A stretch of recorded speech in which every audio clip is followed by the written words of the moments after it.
Happy New Year to everyone.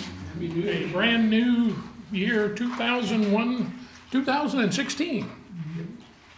2016 years since Christ was born, or close there too. 2018. Yeah. So, somewhere in that range. So, today it's Revelation chapter 14. And before we get started with that, we'll open class with a word of prayer. Blessed are you, O Lord our God, King of the universe, our creator and maker, and the one in whom we live and move and have our being. And we're thankful that you have granted us life yet for another year. And we just pray that this coming year, that we will live closer to you and our faith will be expanded, and that whatever we failed to do in the past year, that we'll get it all done this year.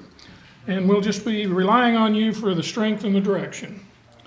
And as we study your word, Lord, we just pray that you will bless each one who hears the words that you have to speak to us, and that our faith will be increased, and that we will draw closer unto you. And so we pray all of this in the name of Yeshua HaMashiach, Jesus, the Anointed One. Amen. Amen. Okay, today it's Revelation 14. We'll review our last lesson, which was Revelation 13. I got a sign of the times for you. Boy, it's just coming at the right time. And then we'll do a Revelation 14.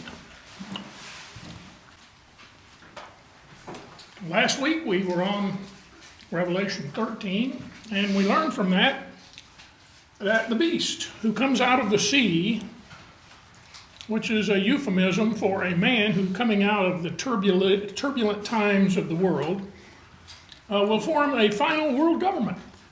And he will rule it, and we call him the Antichrist.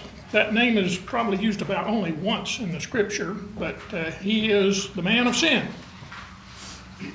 And this kingdom is the 10-toed symbolism of the nondescript beast described in Daniel Chapter 2. If you'll recall, Nebuchadnezzar saw this strange beast, or I don't really call him a beast, he's just this strange figure of a man with a head of gold, shoulders and arms of silver, belly of brass, legs of iron, and then feet mixed of iron mixed with miry clay.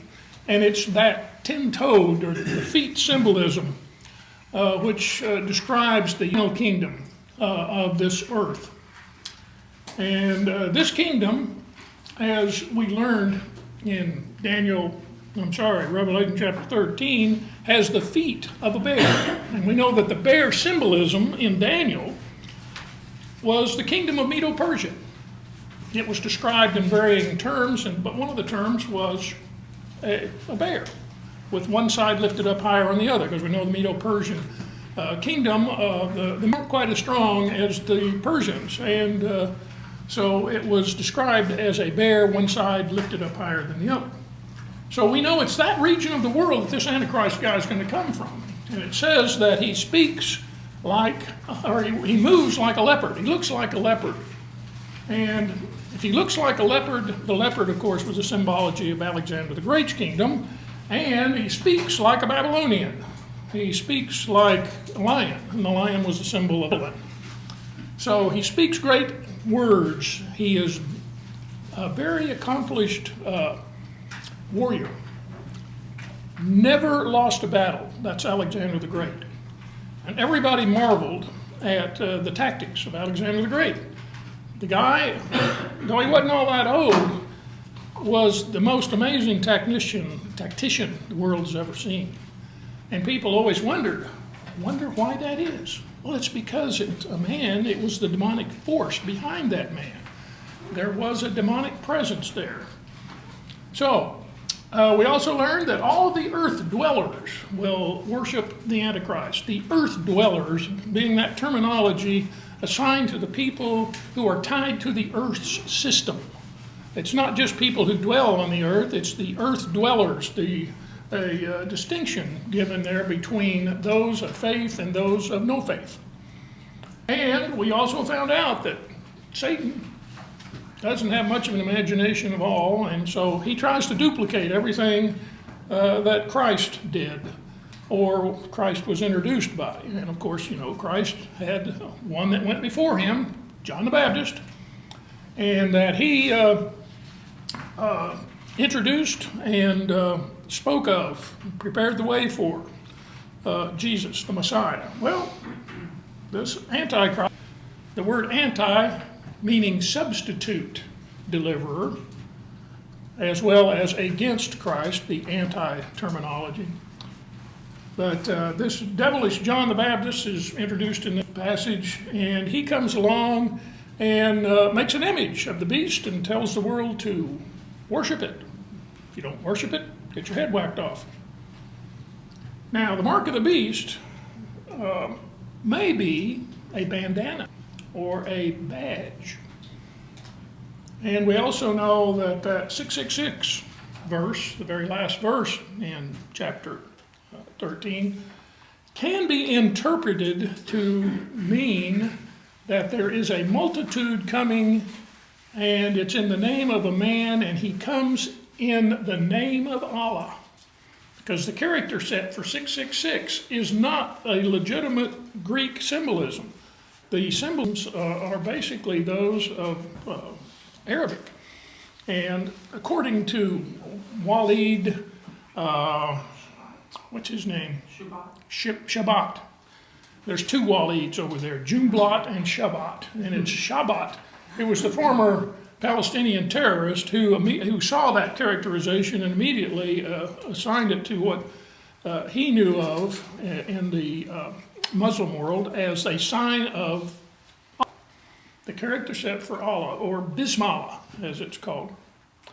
So, any questions about chapter 13?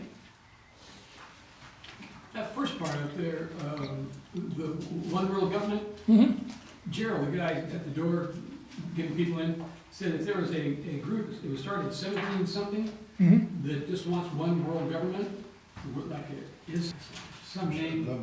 The Illuminati, yeah. And that's still alive. Yeah, they meet regularly. Yeah. And I think Kissinger and I think the Clintons and the Bushes and all of those folks are a party to that group. And It's all secret. it's a secret society. And I have always felt in the back of my mind that there was a force behind the presidency that we weren't seeing because of the decisions that were made, particularly the one George Bush made. He went into Iraq and invaded the country, and there was no good reason to do that, in my estimation. And when he was interviewed, the basis for going in there was that there were weapons of mass destruction, and which there were. And it's the Spetsnaz that came in and took them all like 3 weeks before we got there. And they left a few of the residue behind, but at any rate, he was interviewed once after he had, the presidency was over, and they asked him about that. And we asked him about, why they didn't find weapons of mass destruction, and where'd they go? And George Bush, unlike some in government, is not a good liar. And when he answered the question and said, "Oh, we didn't know where they were. We didn't know there were none there. We didn't," he would not look at the guy, and he would look down. And to me, that showed every sign of telling a lie. But he was not a good liar, because we knew where they went. They went by 747 out of Iraq, and they're over there in Syria. And ISIS now probably has access to them, and there's some evidence that they've used sarin gas over there. So, I don't know if that answered the question, or if we got off on another rabbit trail. At the very least, Hussein did that all to the Kurds. Oh, he sure did. Yes, and that's mass destruction right there. Well, that's certainly a weapon of mass destruction in the most despicable kind. Okay, science. As soon as my computer catches up, there was this article that appeared on the internet not only Orthodox Jews, but all persons who reject Jesus as Christ will go to heaven as long as they dismiss the Son of God with a good conscience. Now, who would that sound like? Sound like Billy Graham to you? I think it's the Pope. You're right. Pope Francis wrote this letter to as an open letter to the founder of La Repubblica newspaper, Eugenio Scalfari. And responding to a list of questions published in the paper by Mr. Scalfari, who is not a Catholic, the Pope Francis says, you ask me if the God of the Christians forgives those who don't believe and who don't seek faith. I start by saying, and this is the fundamental thing, that God's mercy has no limits, and that if you go to him with a sincere and contrite heart, the issue for those who do not believe in God is to obey their conscience. Do you realize what this man has just said? Faith is no longer a requirement for salvation. It's just be a nice person. Think good thoughts. And if you feel the need to kill a Christian, well, have a good conscience about it, and that'll get you by. It's bizarre, but it's expected, because in previous lessons we talked about the final Pope Petrus Romanus. This guy's giving every indication that that's what we're seeing now. And you define apostate. Right there in front of your eyeballs. And this is very timely because we are about to get to Revelation chapter 17, which will be shocking to some people. But it tells us where Mystery Babylon is and what Mystery Babylon is, and we're going to go in today. Revelation chapter 14, verse 1. And I looked, and lo, a lamb stood before Mount Zion, and with him 144,000, having his father's name written on their foreheads. Well, where is Mount Zion? Well, gee, I thought that was a hill over there in Jerusalem somewhere.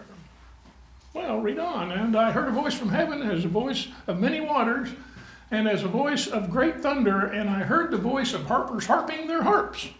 Boy, there's a lot of harps in that.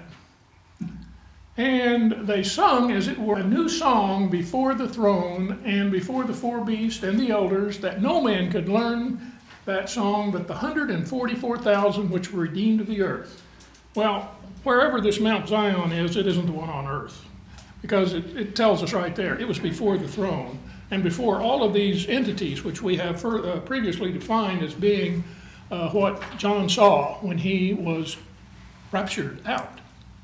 And you've heard me say that there are a lot of raptures in the scripture. Enoch, raptured. Philip, when he was in the Gaza Strip, was here one minute, and then it says, and he found himself in Azotus. He was raptured from one place to the other. He was here one minute, and he was there the next, in an amount of time which cannot be divided, pretty fast. So here is another occasion of a group being raptured. They were seen on the earth, and now they're seen in the heavens. They bypassed death, one can conclude, and they find themselves in the heavenlies. They're no longer down on earth. Apparently, their mission has been completed. And we haven't got through all the judgments yet, so it would seem like their job was probably at the front end of the tribulation period, and then the responsibility for evangelization goes to some other group. We'll see as we move. These are they which are not defiled with women, for they are virgins. These are they which follow the Lamb wherever he goes. These were redeemed from among men, being the firstfruits unto God and to the Lamb. And in their mouth was found no guile, for they are without fault before the throne of God. And I saw another angel fly in the midst of heaven, having the everlasting gospel to preach unto them that dwell on the earth, to every nation, kindred, tongue, and people. It's interesting. These are they which were not defiled with women. They are virgins. Well, what does that mean? Well, gee, was Paul married? No. But being defiled by women, being married does not constitute being defiled by women. I'm sorry, it just doesn't. So what does that mean? Well, there are a couple of Some people said, well, it just means they were bachelors because they got a lot of work to do, and so consequently they were not married. Well, why would you say that? If that were the case, why use this terminology, defiled by women? It doesn't seem like that would follow. What more appropriately would follow, in my estimation, and we'll get to this in chapter 17, there is a harlot, a prostituted religious system that was characterized as a woman. It's, in my view, probable that what we're talking about here, that these guys were not defiled by that religious system. Because the church bride, a prostitute of a religious system, is one who takes the good and the honorable and twists it. And that's what Satan's really good at doing. So my suspicion here is this means these people were not tied into earthly system of the Antichrist, such as the mystery Babylon, as we'll find in Revelation 17. Now this last verse here, whereas the 144,000 appear to have accomplished their goal, they're now in heaven, they are not here for the last 7 bowl judgments. It's probably because they are so severe they probably couldn't live through it. And so now we have another group, angels flying of heaven. Running back here to Matthew 24, all these are the beginnings of sorrows. Beginning in verse 8, you know Matthew 24. Then shall they deliver you up to be afflicted, and they will kill you, and you'll be hated of all nations for my name's sake. And then many shall be offended. Boy, do we have an offended society today? Everybody's offended about something. And they shall betray one another, they'll hate one another, and many false prophets shall arise and deceive many. Because of the iniquity shall abound, the love of many shall wax cold, but he that endures unto the end shall be saved. And this gospel of the kingdom shall be preached in all the world for a witness unto all nations, and then the end shall come. I don't know about you, but I've heard many preachers from the pulpit put the burden on me and thee. You've got to get out there and evangelize the whole world. You got to get it done, because if you don't, the Lord ain't going to come. Well, no. We have our responsibility. We are to be the light. But we are not the ones who accomplish this mission. This mission is accomplished by angels. We've already had 144,000. They did their part. And now the final group, and like I say, ostensibly because of the magnitude of the punishment that's being unleashed right now, requires angelic beings to perform the task. And they do air in the atmosphere. So I would submit to you that this passage is fulfilled by this passage, Revelation chapter 14. And here's what the angels say. I kind of broke this up poorly. Saying with a loud voice, fear God, give glory to him, for the hour of his judgment is come, and worship him that made heaven and earth and sea and fountains of waters. And there followed another angel saying, Babylon is fallen, that great city, because she made all the nations drink of the wine of the wrath of her fornication. Now, here we got Babylon showing up, and it's fallen with a double emphasis. And Chuck Missler would say, when you have a double emphasis like that in the scripture, it usually means that this is a direct act of God, which I believe. And we find out further that we're talking not about Babylon the country, or Babylon a religious system, although it may be, but it's defined as a city. And it says, she made all the nations drink of the wine of the wrath of her fornication. Now, fornication is a distinction that one might apply to a harlot religious system. They have perverted the true and the natural and the gospel and made their own gospel, declaring that you just need a good conscience for salvation. Don't worry about this faith stuff. Just have a good conscience. If you feel the need to go kill Christians, we'll do it in a good conscience. I mean, it's bizarre. It shows you what happens when you get away from the Scripture. I mean, if you're going to allow men to decide what it's true. What's the right religion? What will save? You're going to get statements like what we just heard coming out of the Pope or any imam. You know, the imams can issue fatwas for almost anything. And it becomes, hey, that's the law. That's salvation's to be found there. So now the question comes up, what is Babylon? Where is Babylon? Who built the original Babylon? Who's the Babylon? Who owns Babylon? Now these questions came up to my mind, so I figure they might come up to yours, so I did a little research here, and we know that Babylon's a city, right? But it's also a country, the Babylonian Empire. And it's also, as we'll find in chapter 17, it's a harlot religious system that controls the rulers of the world. So, and we know that based on the evidence, whoever this harlot is, she comes up at the end time and holds sway over the leaders of the world. So this is pretty important. Whoever this system is, wherever it is, it should be known, should be widely known right now. So where is Babylon? What? You could say that about Islam, too. Islam could be a real big part of, I mean, maybe the two will become one, but Islam is a real big part of what's going on today. I think you have insight into this issue, and we'll work on that here in just a second. Well, there's where ancient Babylon was. It's right there to the intersection of the Tigris and Euphrates rivers. And so what does it look like today? A thriving metropolis, right? Oh, yeah. 12 goat herders and ruins. Nobody lives there. And this holds sway over all the leaders of the world. You got to scratch your head and walk away and say, wait a minute, maybe John was... Is that a picture off the net? Yep, So if I were to put the ruins of Babylon, I can get that picture? you can. I'd like to get it. Yep, it's there. As a matter of fact, all you type in is picture of Babylon, and you get a whole plate of them.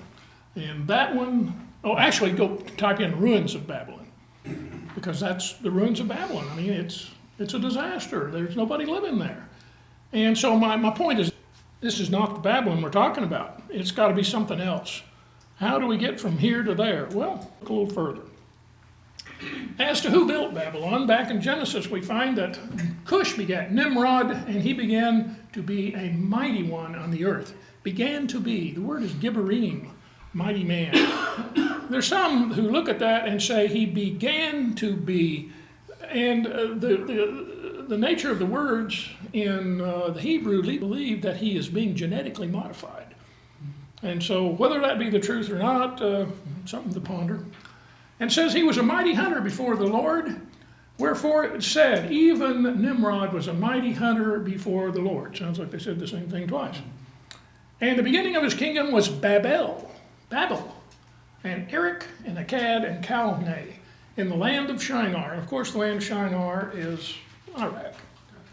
And the interesting thing is, it says that Nimrod was a mighty hunter before the Lord.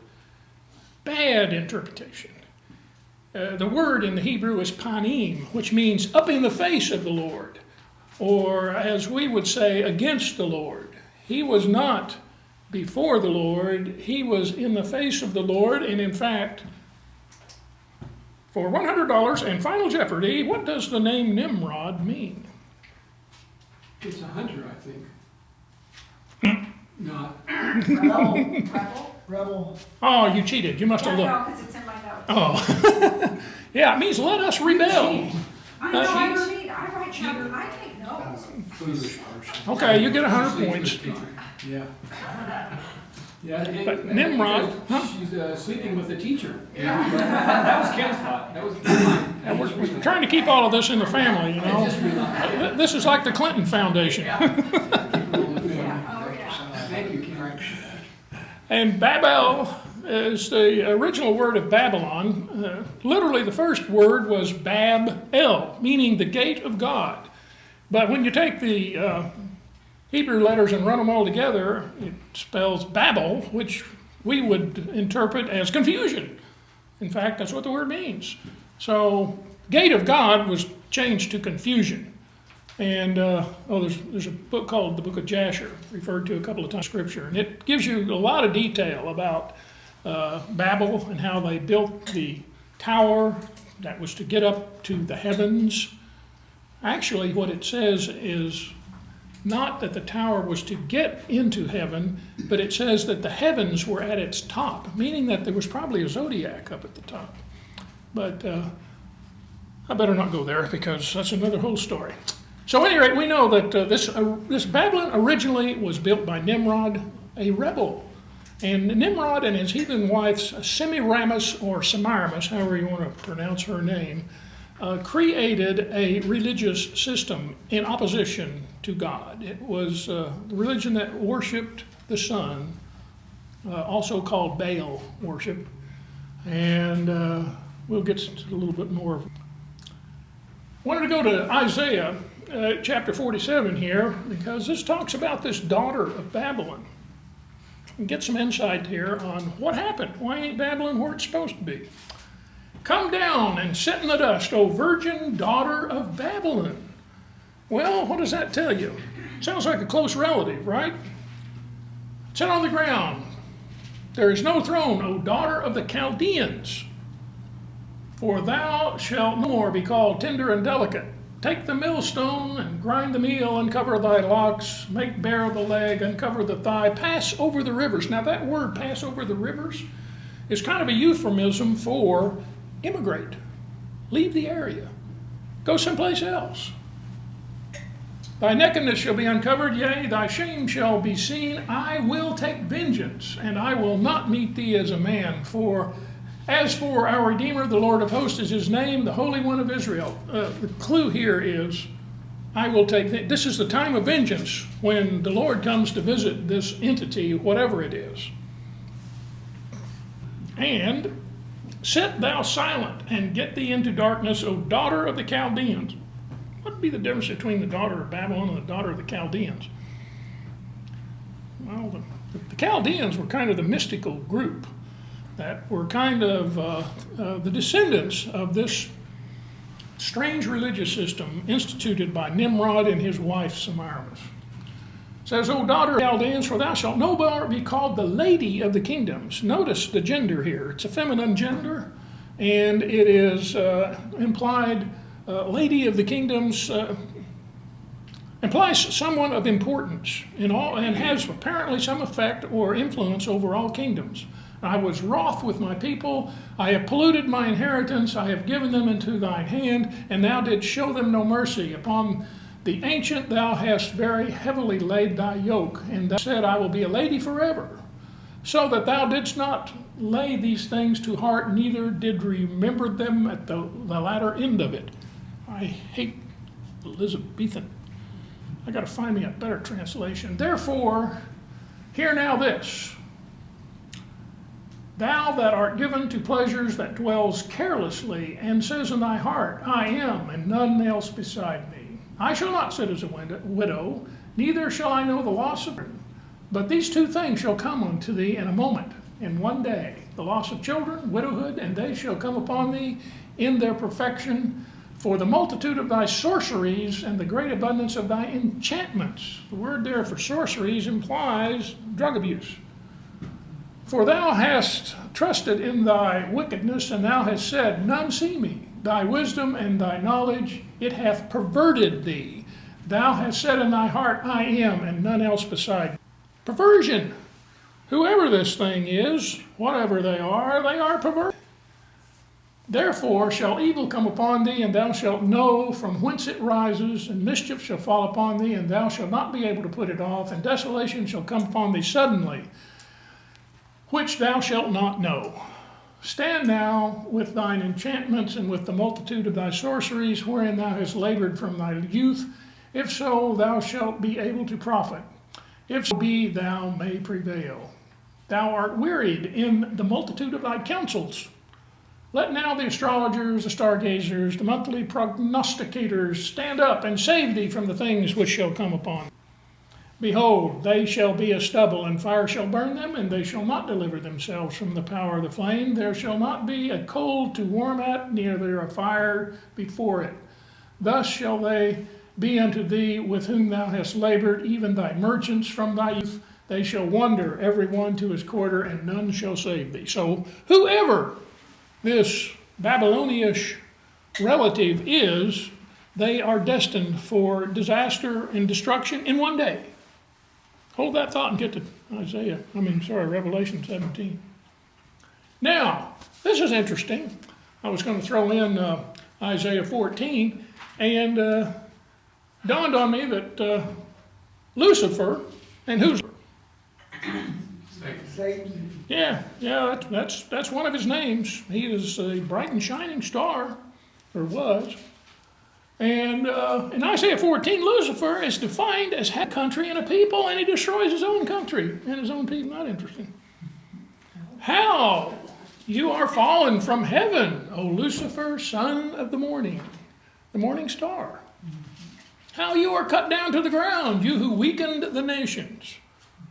For you have said in your heart, I will ascend to heaven, and I will exalt my throne above the stars of God. I will also sit on the mount of the congregation on the farthest sides of the north.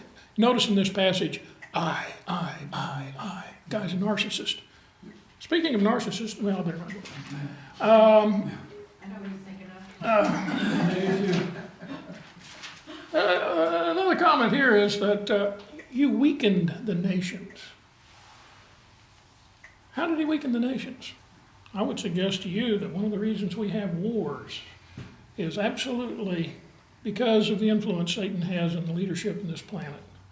There are, remember in World War, was it I or II, that they had an armistice on the lines there in France, and a whole battalion on both sides were opposing each other. They called a Christmas armistice. They all got out of their trenches, and they went out and played soccer with each other. And for a couple of days, they refused to fight. And finally, their officers got them back into the trenches, and they started fighting again.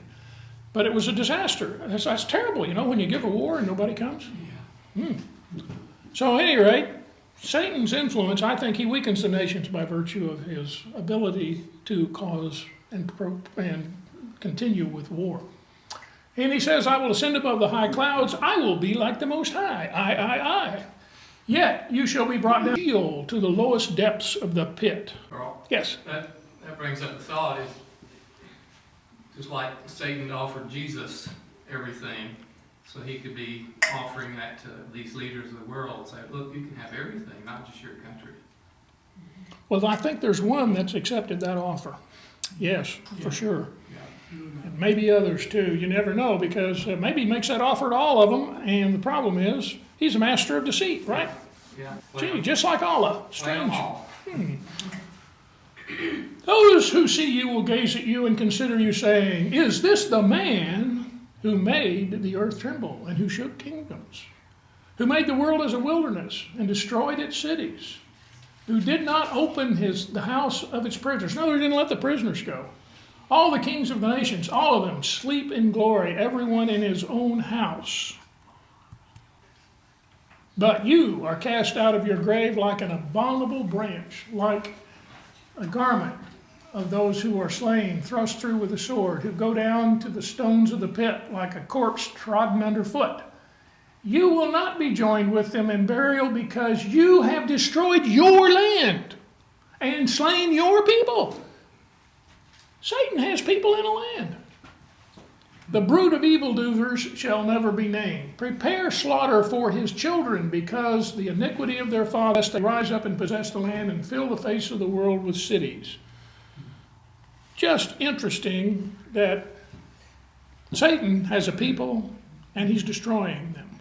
And he's destroying the land. And just look at Iraq today.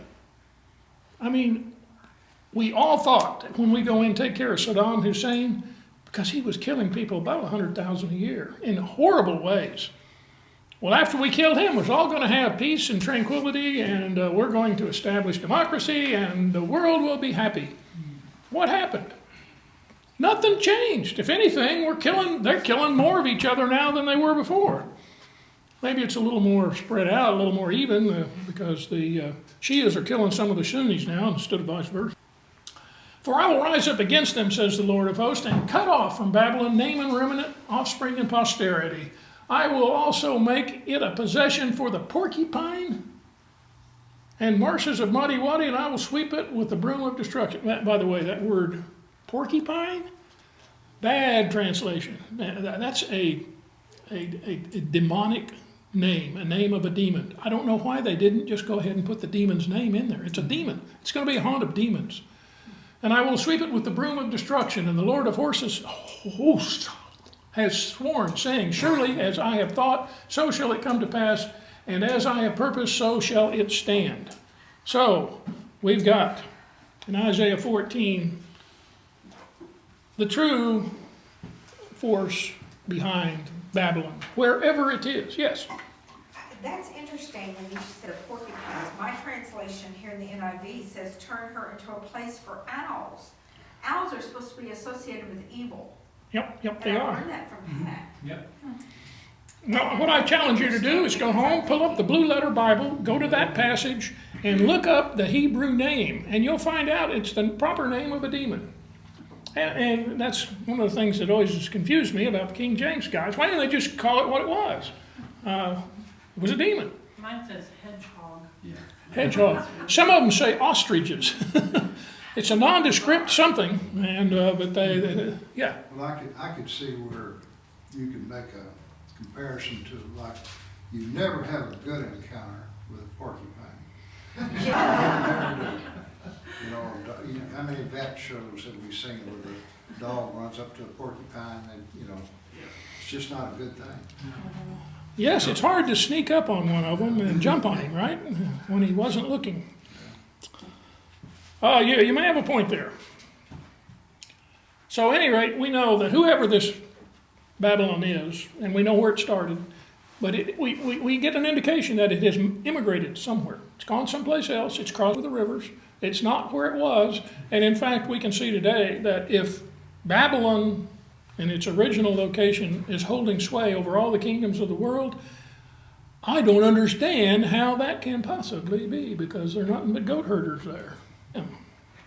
Meanwhile, back in Revelation 14, and the third angel followed them, saying with a loud voice, if any man worship the beast and his image, and receive his mark on his forehead or in his hand, that can mean literally in his hand or in his forehead. Maybe it's an RFID chip, I don't know. It could be like Chuck Missler says, may just be a bandana around their forehead, and some of them wear, and that word hand can also mean arm. It's not limited to just your hand, it's your forearm. So anywhere on your arm, and if you watch some of those jihadis, they'll carry that banner, Bismillah, on their arm and on their forehead. So it could be what's referred to here. And the same shall drink of the wine of the wrath of God, which is poured out without mixture into the cup of his indignation. And he shall be tormented with fire and brimstone in the presence of the holy angels and in the presence of the Lamb. And the smoke of their torment ascends up forever and ever, and they have no rest day or night, who worship the beast and his image, and whosoever receives the mark of his name. And here is patience of the saints. Here are they that keep the commandments of God and of Jesus. So, if you take the name or the number of his name and wear it, you are in kind of the opposite of that. It's the 145,000 who were sealed in the forehead. Those were sealed for good. These are sealed for evil, and they will not survive. There is no hope for you once you take it. And I heard a voice from heaven saying to me, right, blessed are the dead who die in the Lord from henceforth, saying, yea, saith the Spirit, that they may rest from their labors, and their works do follow them. And I looked, and behold, a white cloud, and upon the cloud sat one like the Son of Man, having on his head a golden crown, and in his hand a sharp sickle. And another angel came out of the temple, crying with a loud voice to him that sat on the cloud, thrust in thy sickle and reap, for the time is come for thee to reap, for the harvest of the earth is ripe. Well, what are we harvesting here? Well, of course, we all know it's humankind, but what makes them? We'll find out. And he that sat upon the cloud thrust in his sickle on the earth, and the earth was reaped. And another angel came out of the temple, which is in heaven, having a sharp sickle. And then another angel came out from the altar, which had the power of fire, and cried with a loud voice to him that had the sharp sickle, saying, Thrust in thy sharp sickle, and gather the clusters of the vine of the earth, for her grapes are fully ripe. Mine eyes have seen the glory of the coming of the Lord. He is trampling out the vintage, where the grapes of wrath are stored. And the angel thrust in his sickle into the earth, and gathered the vine of the earth, and cast it into the great winepress of the wrath of God. And the winepress was trod without the city, and the blood came out of the winepress, even unto the horse's bridle by a space of 1,600 furlongs. I guess if you were a horse racer, you would know how long a furlong is. But it's about 180 miles, close to 200 miles. And it says that it's going to come up to about 4 foot deep for the space of 180 miles. Now, this is one of the reasons why this book of Revelation was considered, it looked at with jaundiced vision by the early church fathers. Thought, this is preposterous. How could such a thing possibly happen? I mean, Hollywood couldn't make any money writing a horror story with results like this. Doesn't make any sense. It's too preposterous. But just ponder. What if you had 2 billion people all in one location, and they were instantly slain by the sickle and blood drained out of them? Humankind has got, what, gallon of blood? More than Gallon and a half? that. Yeah, a gallon and a half. Well, say you had a gallon of blood. 2 billion people. You got 2 billion gallons of anything. It's a lot. But there's more than that, and we see an indication over here, as I will show you, that it's not only men, but also animals with them. And so, 4 foot, I guess you'd have to follow the contours of wherever this event occurs and see where it drains off to, and to see how that might occur. But Chuck Missler's pointed out that from the valley of Armageddon to Petra is about 180 miles. So maybe all along that of events is where this blood drains. Over in Joel it says, Assemble yourselves and come, all ye heathen, and gather yourselves together round about thither. Cause thy mighty ones to come down, O Lord. Let the heathen be awakened, and come up to the valley of Jehoshaphat. For there will I sit to judge all the heathen round about. Put in the sickle, for the harvest is ripe. Come get your down, for the press is full, the vats overflow. It really does vats overflow, but it's really vats. I didn't correct it, I forgot. For their wickedness is great. Multitudes in the valley of threshing, for the day of the Lord is near in the valley of threshing. Some of your translations will put in the valley of decision. Bad translation. We are threshing here. The harvest is ripe because wickedness is ripe, and that's what makes the harvest ripe. And so this threshing is going to come in the valley of Jehoshaphat. Yeah. That valley indicates it's actually be a valley, so it's not like in the desert, 400 by 400 miles. Yeah. All that blood would just go like that. It's a valley, it's contained. Yeah, it sounds like that what we're talking about here is a valley, and the Kidron Valley, as I believe I understand it, runs into this valley of Jehoshaphat. It's just a continuation of it. And ponder the dilemma, because massive execution takes place and the blood begins to drain down. It's going to drain right down in front of the Temple Mount, right through the Kidron Valley. So how that's all going to work out, I don't know. Sounds like an awful mess to me. If you stand on that hill above the Kidron Valley and sure the other one, you can see that. It's like this. So coming with a wave 4 foot deep is within the realm of reason. If you got I'm not really sure I know what I'm talking about, but. me either.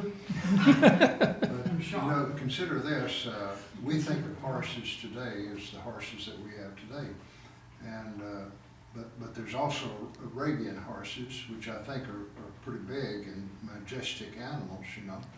But horses in that respect, here in these scriptures, might be the kind of horses that we see over in Mongolia, which are considerably smaller. Oh, really? More like donkeys. Oh. So that kind of cuts the equation in half there, if you consider a small horse as versus an Arabian. Yeah.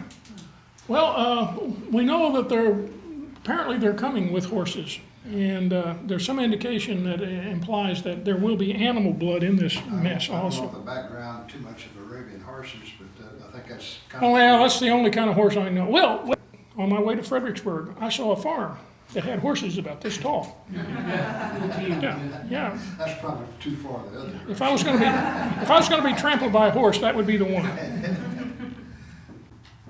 In Isaiah 63, who is this that comes from Edom? Word means red, by the way. With dyed garments from Bozrah, which means red, and also Bozrah is another word for Petra. That is glorious in his apparel, traveling in greatness of strength. I speak in righteousness, mighty to save. Wherefore art thou red in thine apparel, and thy garments like him that treads wine-vat? Who is that? Well, I have trodden the winepress alone, and all the people there was none with me, for I tread them in mine anger and trampled them in my fury. And their blood shall be sprinkled upon my garments, and I will stain all my raiment, for the day of vengeance is in my heart. The year of my redeemed has come. There are those who believe that when this end time comes, all the armies of heaven accompany the Lord. And they're all there armed with spears and swords and riding horses, by the way. And yet, what do? They're just observers. They stand there, and God, Jesus, takes care of the wickedness of the world all by himself. And he is the one who takes the sickle and harvests the grapes of wrath. And when is it? It's the day of vengeance. It's the day of the Lord. And what is the Revelation account of?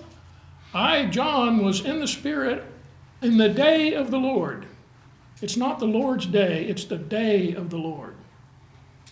So, once again, the Old Testament contains the New Testament concealed. The New Testament contains the Old Testament revealed. We are in a revealing process in Revelation.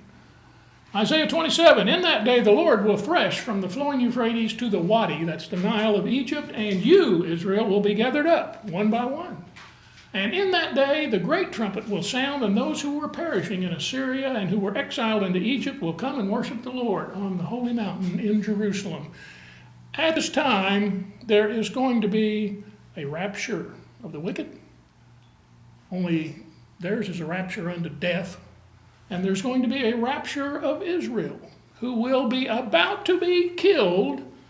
And according to Zechariah chapter 13 says 2/3 will be cut off and 1/3 pass through the flame. And this 1/3 will be gathered up one by one. And they will be raptured back to Jerusalem. And other passages say that he'll take some of them for servants, some of them for priests, and they will all serve the Lord there in Jerusalem. And David will be their prince. So we will have the Lord in the Holy of Holies physically. We will have David as the prince who intercedes. And we will have the remnant of Israel will be conducting all of the services necessary, all of the sacrifices, which will continue, by the way, for 1,000 years. And the point is, it's the great trumpet sound. And that distinguishes Matthew 24 from the last trumpet. That's not when the church is raptured, that's when Israel is raptured. And they are not raptured unto heaven, but back to earth. Theirs will be to rule and reign on the earth. Now, there is the passage which says the church is going to rule and reign on the earth also. How all that works out, we'll have to hang around and see. But it sounds like we may all be here in some administrative role as kings and priests. And how all that's going to work, don't know that we have much insight on it. But it'll be good. If you are a member of the church, you have no idea at this point in time how blessed you are. Because all of the things that we have been about and studying here in Revelation, you won't be a participant in. If anything, you may be looking over the ramparts of heaven and observing some of it, and I'm kind of suspect that we won't even be allowed to do that. Howsoever, when the Lord comes to tread out the grapes of wrath, I think we will be witnesses to that event. And I think that may be our only involvement with it.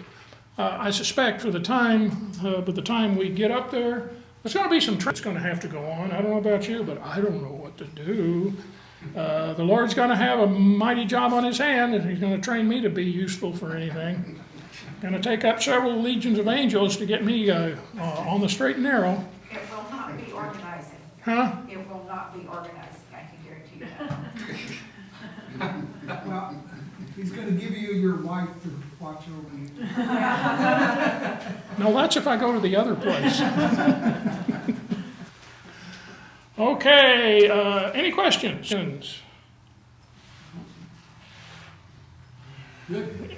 Well, this is, we're through, we're more than halfway through Revelation now. And, but there's good stuff coming, and the good stuff is, well, I guarantee you will not hear it from the pulpit. I'll tell it as I believe it to be.